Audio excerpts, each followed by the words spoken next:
Hey guys, welcome back to another video on Balla TV. You don't know, I'm your boy Naldo, and today I'm joined by Christopher Nicholas as well as Aidan Alexander from A-Ball Sports.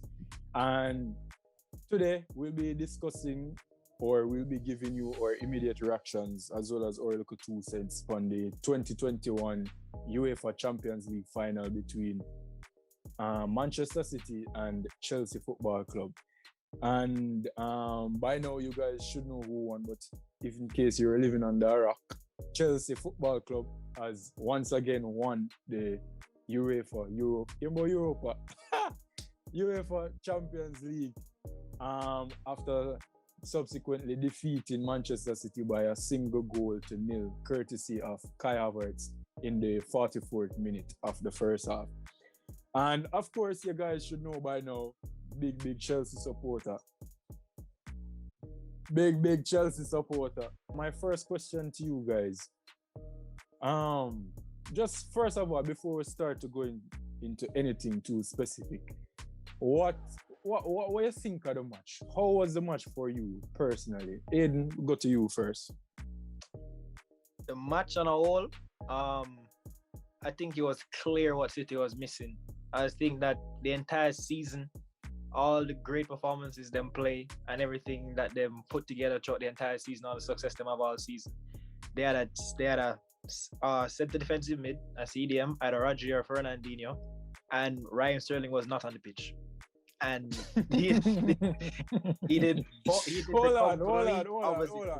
on. So why all the Raheem Sterling slander? Hasn't Raheem Sterling been Man City's top winger for the past few seasons? Top winger? I wouldn't say all of that. I would not say all of that. Strongly disagree with that too, as well. Strongly disagree. Ever since Manchester City started playing their system without a striker, Raheem Sterling has been completely ineffective. I don't know what else to say.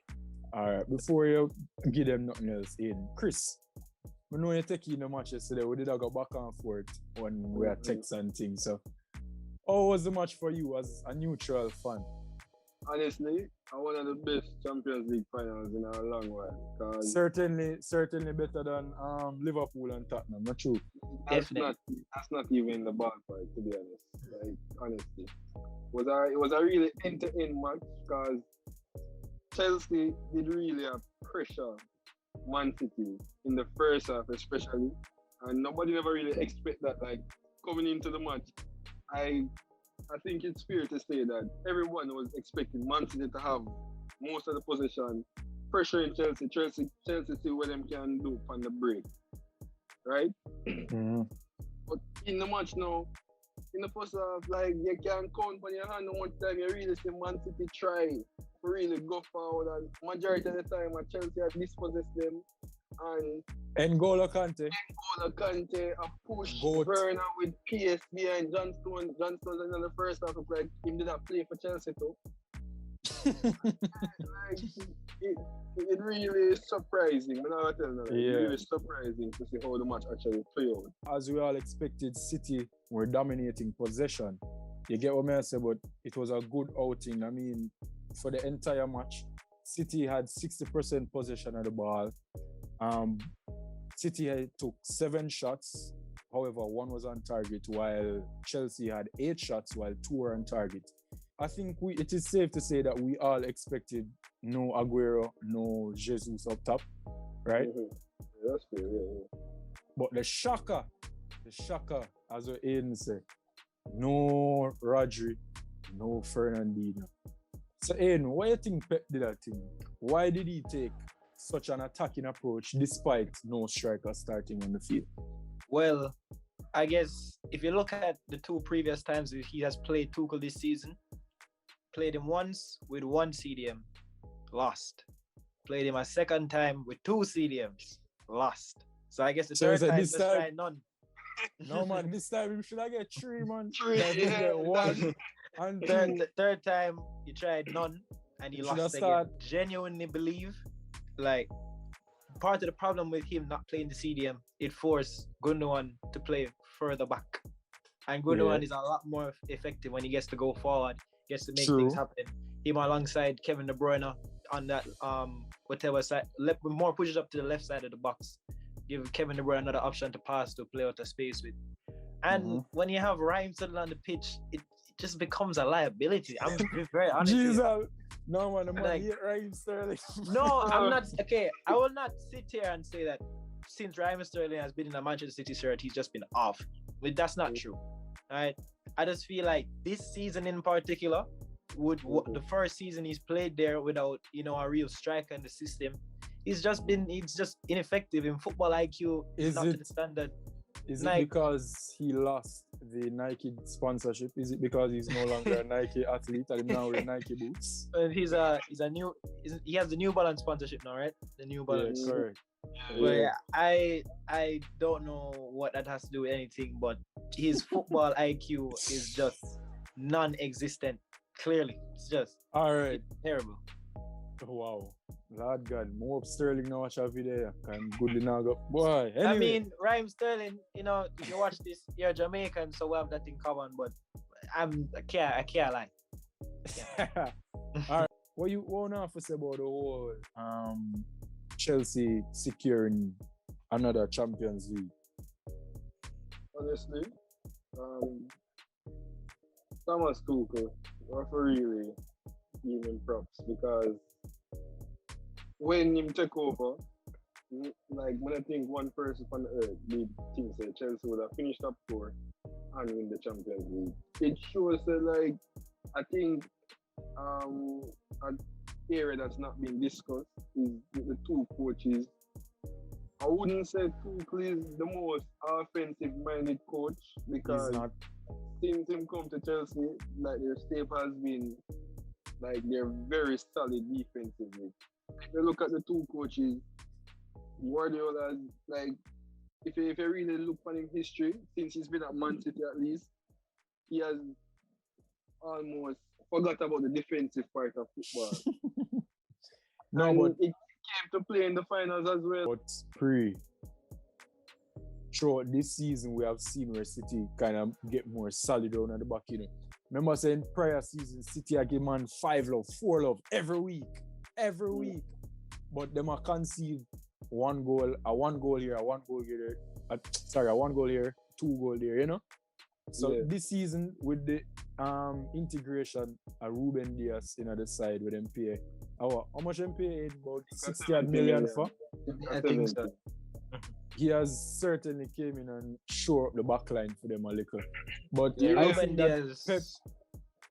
think that Pep, like, I would disagree with you there, Chris. I feel like him take more of a pragmatic approach this season. Not fully pragmatic like Antonio Kante, but him start to care about defense more. Cause I realize, say, boy, remember him, I'm sure what the quarterfinals in 2019 against Tottenham, I'm sure all of them things there are repeating in my mind when say, like, they must score the goal, but them just can't defend them, can't keep them out. So I feel like he might address it this season and right. you know.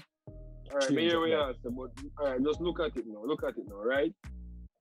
It's like the offensive type of football embedded in him, where we can't think how much manager in the world would have come to a Champions League final and bench your defensive midfielder. You're captain at that. You're captain Fernandinho, because me believe a Fernandinho would have started. You must start anybody, because Fernandinho even bring on. You must start anybody a Fernandinho would bring on. I don't think no other manager in the world would have ever do something like that. I just feel like it's consistent with the type of coach he's been. Like, even last year, City's defense was a mess. Hence them go spend so much money on Ruben Dias. It's a Pep thing where him so concentrated on trying to score goals, him forget say, if you don't concede, you don't lose either, I believe that if Chelsea did have a capable striker, Man City get minimum 2 love yesterday. Minimum.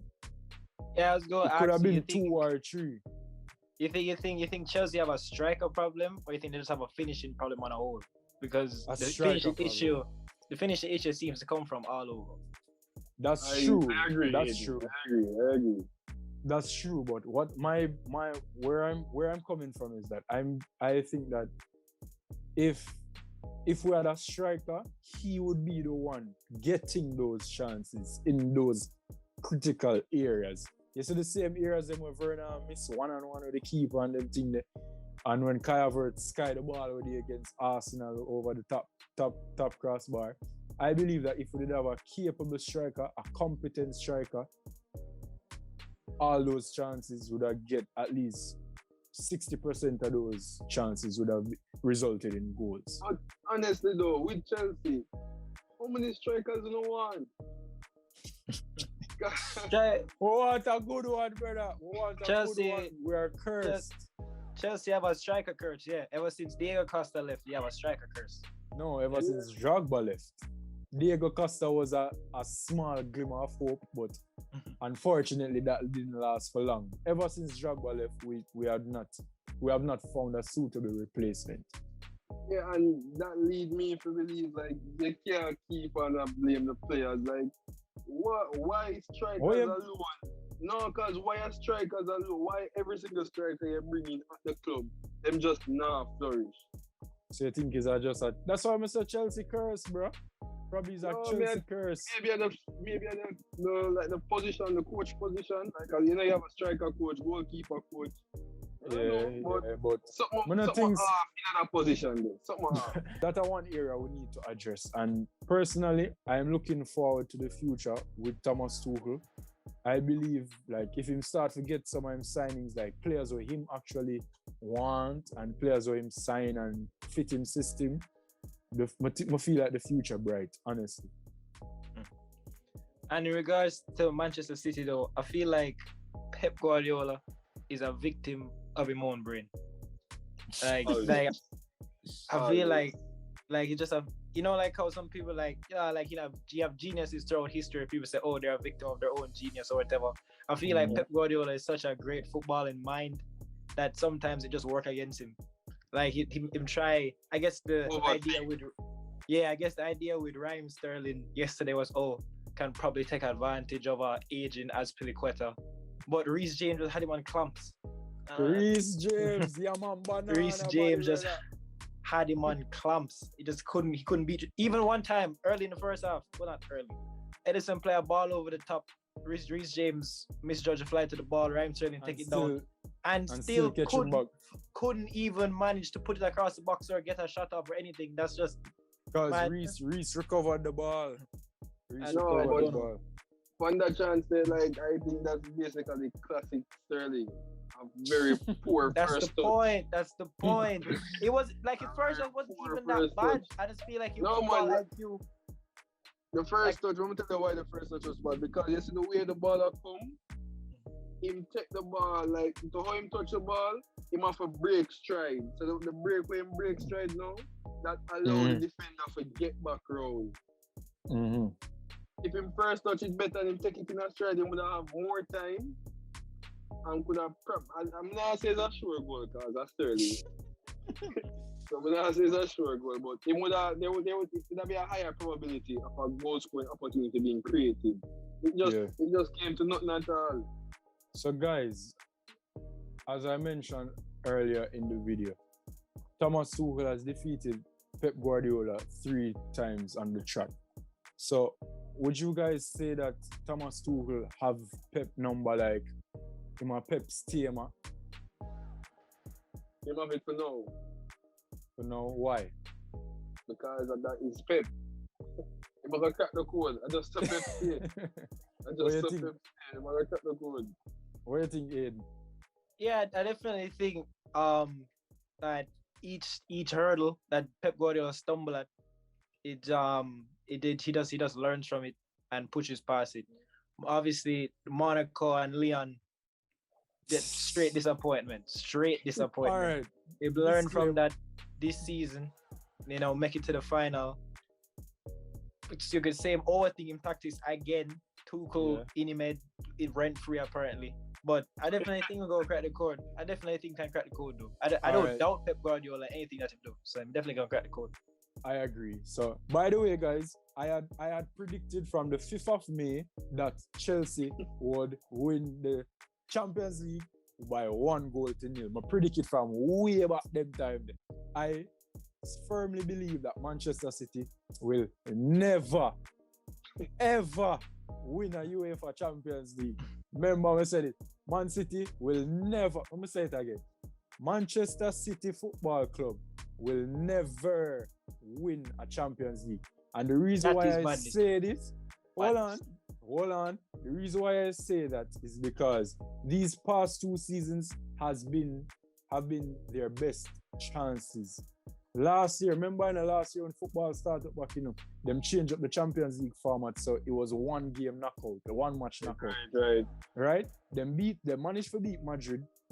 I never think Madrid did really up for the match personally, but them beat Madrid, then them get Lyon. And what? Lyon beat them, my little Lyon over France. Don't get me wrong, I rate Lyon. I like watch Lyon, but yeah, big Man City. And then this year now, you make it to the finals, props to you. But what? You lose, you buckle it again. You get what I say? Maybe it's a hurdle thing as well. Aidan did I say. Them steadily, the first them did their round of 16, not drop out. Then they were stuck at the quarterfinals. Now this year they make it to the finals. Who knows? Maybe next year they will win. Without that. But yeah. Aidan, you interjected and called me out on it and say I'm wrong. Why am I wrong? I don't think Man City will never win Champions League. But I do agree with you that saying the last 2 seasons have been very good opportunities to do so. Bro, if Pep can't win, who are gonna win it? Mancini? Pellegrini? A Pep gonna win it. Pep gonna win it for them. I personally believe that as well. If him don't win it next year, you think he might go stay he might go continue at City? If he continues to fail next year? I mean, I cannot imagine Man City sacking Pep Guardiola. Like purely I never say them are gonna sack him. I say if him gonna continue at City. Alright guys, so who was your man of the match for the 2021 UCL finals? Universally, one of the ones. The GOAT? Yeah. N'Golo Kante, I just think that's By the way, my future wife just knows say my firstborn son I gonna name N'Golo Adams. Yeah. Alright. Continue guys. Well, I mean, alright, put it this way. Chelsea won.